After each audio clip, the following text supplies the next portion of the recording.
Hello friend, नमस्कार। स्वागत है आपका आपके अपने चैनल SKM बिजनेस सॉल्यूशन पर। आज हम लोग एक बहुत ही महत्वपूर्ण टॉपिक पर बात कर रहे हैं। यह टॉपिक आपका PF का है, ठीक है। इसमें हम एक बहुत ही इम्पोर्टेंट पॉइंट के विषय में बात कर रहे हैं, क्योंकि PF का जो है पैसा, जब आपका PF का पूरा पैसा 50,000 हो या 50,000 से अधिक हो, ठीक है, ओनली PF का। तो PF कहने का मतलब है आपका एम्प्लॉय शेयर और एम्प्लॉयर शेयर, ठीक है। तो एम्प्लॉय शेयर और एम्प्लॉयर शेयर को अगर ऐड कर दिया जाए, वह अमाउंट अगर 50,000 या 50,000 से अधिक हो, तो उस केस में हम लोग पूरा पैसा कैसे विड्रॉ करेंगे। क्योंकि 50,000 या 50,000 से अधिक पैसा अगर आपका PF में है, तो उस केस में आपका TDS डिडक्ट होता है। तो उस TDS को डिडक्ट होने से कैसे बचाएं और पूरा पैसा हम लोग कैसे विड्रॉ करें, इसी विषय पर आज का यह वीडियो है, ठीक है। अगर आपको यह वीडियो पसंद आए तो निश्चित रूप से लाइक कीजिएगा, चैनल को सब्सक्राइब कर सकते हैं। तो चलिए हम आगे बढ़ते हैं और आपको बताते हैं, दिखाते हैं कि वह किस तरह से जो है हम लोग इस पूरे पैसे को निकाल सकते हैं, इसका पूरा समाधान क्या है, ठीक है। तो चलिए बढ़ते हैं वीडियो में।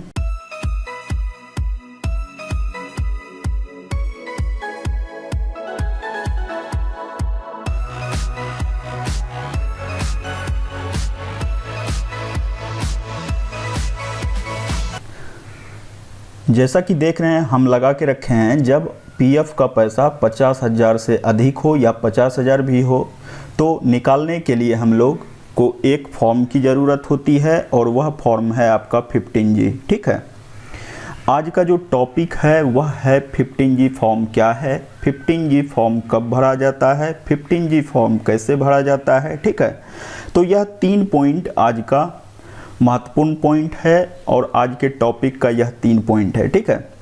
तो देखिए 15G फॉर्म क्या है। 15G फॉर्म एक ऐसा फॉर्म है जिसको फिलअप करने से हमारा जो भी TDS कटने वाला रहता है वह TDS नहीं कटता है और फुल का फुल पैसा अकाउंट में आ जाता है, ठीक है।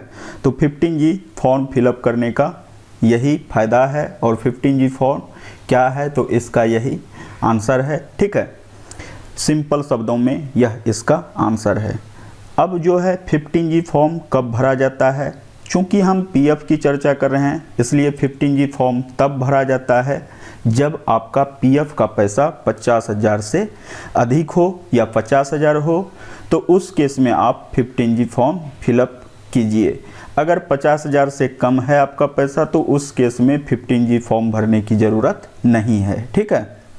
तो दूसरा पॉइंट हम लोग डिस्कस कर लिए, ठीक है। जितना भी पॉइंट की चर्चा हम लोग कर रहे हैं, सब पॉइंट जो है सिंपल वे में हम लोग समझ रहे हैं, ठीक है। तीसरा पॉइंट है 15G फॉर्म कैसे भरा जाता है। तो इस प्रोसेस को जानने के लिए हम आपको लेके चलेंगे आगे वीडियो में, ठीक है। वहाँ 15G फॉर्म किस तरह से भरा जाता है, तो 15G को अभी हम डाउनलोड करेंगे, इसके बाद उसको फिलअप करेंगे और पूरा प्रोसेस एक एक करके आपको समझाएंगे, ठीक है। तो वीडियो में बने रहिए। तो चलिए बढ़ते हैं और इस वीडियो को देख लीजिएगा। तो 15G फॉर्म जब कभी भी आपको भरने की मर्जी होगी, जब कभी भरने की ज़रूरत होगी, तो आपको कहीं कोई परेशानी नहीं होगी, ठीक है। तो वीडियो में चलिए बढ़ते हैं और देखते हैं 15G फॉर्म कैसे भरा जाता है, ठीक है। अभी हम तीसरा पॉइंट जो है इसका डिस्कशन कर रहे हैं, तो चलिए बढ़ते हैं वीडियो में। जैसा कि आप देख रहे हैं कि हम गूगल क्रोम ओपन किए हैं और यहीं से आपको पूरा प्रोसेस दिखाएंगे 15G का, ठीक है। किस तरह से डाउनलोड किया जाता है, कैसे फिलअप किया जाता है, ठीक है। तो चलिए हम लोग देखते हैं फुल प्रोसेस को। यहाँ देखिए क्रोम में हम लोगों को टाइप करना है 15G PDF, ठीक है। देखिए हम पहले से टाइप करके रखे हुए हैं, इसलिए यहाँ 15G फॉर्म PDF यहाँ जो है लिखा हुआ आ रहा है, सर्च में आ रहा है। इसको हम लोग क्लिक करते हैं।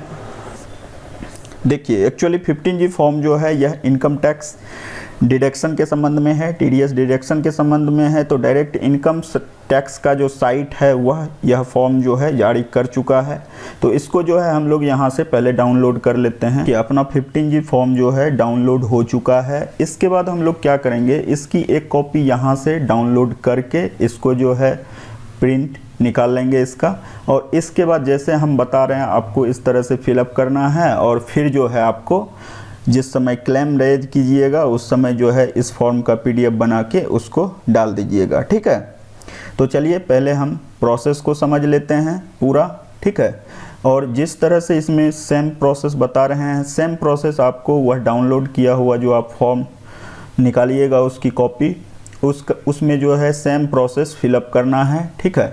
और उसको जो है PDF बना के और क्लेम में डालना है। तो चलिए आगे बढ़ते हैं और देखते हैं किस तरह से फिलअप किया जाता है। क्योंकि फॉर्म की देखिए स्टेटस जो है यहाँ बहुत छोटा है, तो इसको थोड़ा सा बड़ा कर लेते हैं हम लोग।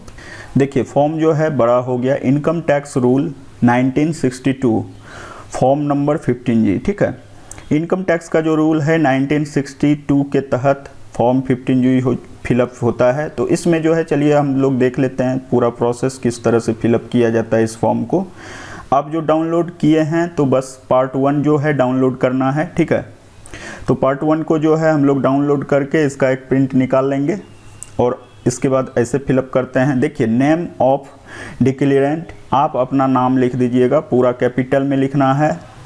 पैन ऑफ द SSA, मतलब पैन नंबर आपको डालना है यहाँ। देखिए स्टेटस में इंडिविजुअल डालना है, प्रीवियस ईयर, ठीक है, प्रीवियस ईयर। और PY मतलब प्रीवियस ईयर।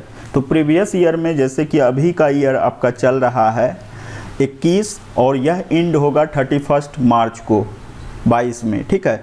तो यहाँ हो जाएगा आपका 2021-22, यहाँ जो लिखना है 2021-22 लिखना है। तो रेसिडेंशियल स्टेटस में यहाँ रेसिडेंस डालना है। इसके बाद जो है यहाँ फ्लैट डोर ब्लॉक नंबर, तो यहाँ जो है आप लोग देख लीजिएगा आपका जो भी आधार कार्ड है उसमें जो एड्रेस है उसके हिसाब से यहाँ एड्रेस डाल देना है। इसमें कुछ नहीं डालना है, ठीक है। इसको 7th कॉलम को छोड़ दीजिएगा। वैसे 8 में जो है अपना एड्रेस का कुछ भाग इसमें डाल दीजिएगा। एरिया लोकेलिटी जो भी है आपका डाल सकते हैं, टाउन, सिटी, डिस्ट्रिक्ट डाल दीजिएगा, यहाँ स्टेट डाल दीजिएगा, पिन कोड डाल सकते हैं और डालना ही चाहिए, पिन कोड निश्चित रूप से डालिए। ईमेल आईडी जो आपके PF पोर्टल पर ईमेल आईडी है उसको यहाँ इंटर करना है। मोबाइल नंबर जो PF के पोर्टल पर है सेम मोबाइल नंबर डालना है। इसके बाद देखिए 15 नंबर जो है ये क्या कर रहा है, whether assessed to tax under the income tax act 1961, मतलब आपने इससे पहले कभी इनकम टैक्स फॉर्म को फिलअप किया है या नहीं किया है, ठीक है। अगर आप लोग कभी रिटर्न फाइल किए हैं तो यस लिखिएगा, नहीं किए हैं तो नो लिखिएगा, ठीक है। अगर यस करेंगे तो आपको यह B कॉलम भी फिलअप करना होगा। B कॉलम में है if yes latest assessment year for which assessed, तो जिस ईयर का डाले हैं इनकम टैक्स वह ईयर जो है यहाँ आपको डालना है। इसके बाद यहाँ 16 नंबर कॉलम में आपको लिखा हुआ है एस्टिमेटेड इनकम। 16 नंबर कॉलम जो है यहाँ जितना भी PF का अमाउंट है पूरा अमाउंट डाल देना है। इसके बाद यह जो है 17 नंबर, इसमें आपको पूरे साल का जितना इनकम है उसमें इस इनकम को ऐड कर दीजिएगा और यहाँ डाल दीजिएगा। आप अपने मन से 230 240 तक डाल सकते हैं, यही ठीक रहेगा मेरे हिसाब से। एक नॉर्मल जो है प्राइवेट सेक्टर में जॉब करने वाला जिसका की सैलरी बहुत कम है तो यहाँ 240 250 तक डाल दीजिएगा, इससे ज़्यादा नहीं डालिएगा, ठीक है, अच्छा रहेगा। अब चलिए आगे बढ़ते हैं। Details of form number 15G, इसका जो है total number of form number 15G, कब भी अगर फॉर्म नंबर 15G कहीं भी फिलअप किए हैं तो वह कितने बार फिलअप किए हैं। अगर 2 बार फिलअप किए हैं तो 2 लिखना है, अगर नहीं किए हैं तो यहाँ नील और यहाँ नील, या यहाँ 0 यहाँ 0 डाल सकते हैं, कहीं कोई दिक्कत की बात नहीं है। मेरे केस में 0 है तो 0 0 करके डाल देंगे। सीरियल नंबर यहाँ 1 डालना है, ठीक है। इसके बाद यहाँ है identification number of relevant investment account ETC, ठीक है। तो यहाँ आपको अपना पूरा PF नंबर डालना है। नेचर ऑफ इनकम यहाँ EPF विड्रॉल डालना है, ठीक है। इसके बाद सेक्शन डिडक्टेबल, ठीक है, section under which tax is deductible, तो यहाँ 192A डालना है। इसके बाद amount of income, amount of income में जितना पीएफ में पूरा पैसा है उसको यहाँ उठा के डाल देना है, ठीक। और यहाँ जो है डिक्लेरेंट मतलब जो मेंबर हैं उनका सिग्नेचर होगा। अब देखिए डिक्लेरेंस वेरिफिकेशन, यहाँ जो है आपको अपना नाम डालना है। इसके बाद देखिए ईयर एंडिंग ऑन 31 मार्च 2022 को यह ईयर जो है समाप्त हो रहा है, तो यहाँ 31 मार्च 2022 डालना है, ठीक है।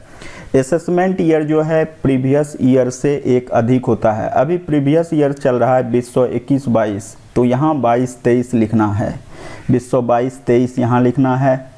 इसके बाद जो है एंडिंग ऑन 31 मार्च 2022, ठीक है, और यहाँ 2022-23 लिखना है, ठीक है।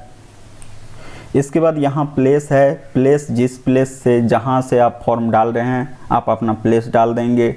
जिस डेट को जो है आप फॉर्म फिलअप कर रहे हैं वह डेट डाल देना है। यहाँ आप अपना सिग्नेचर कर दीजिएगा। बस सिर्फ एक पार्ट जो है इसका इसके साथ पीएफ फॉर्म के साथ अटैच करना है, ठीक है।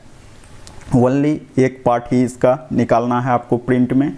3 पार्ट है इसका, इसमें 3 पेज है, आपको सिर्फ एक पेज का निकालना है प्रिंट, और उसमें जिस तरह से अभी हम फिलअप करना देखे सेम टू सेम उसी तरह से फिलअप कर देना है। जैसे ही आप लोग इतना सा फॉर्म फिलअप कीजिएगा, इसको आप अपने पीएफ पोर्टल पर अटैच कीजिएगा क्लेम के समय, तो आपका कोई भी पैसा डिडक्ट नहीं होगा, ठीक है। जितना पैसा आपका पीएफ में रहेगा फुल में फुल पैसा आपको मिलेगा, ठीक है।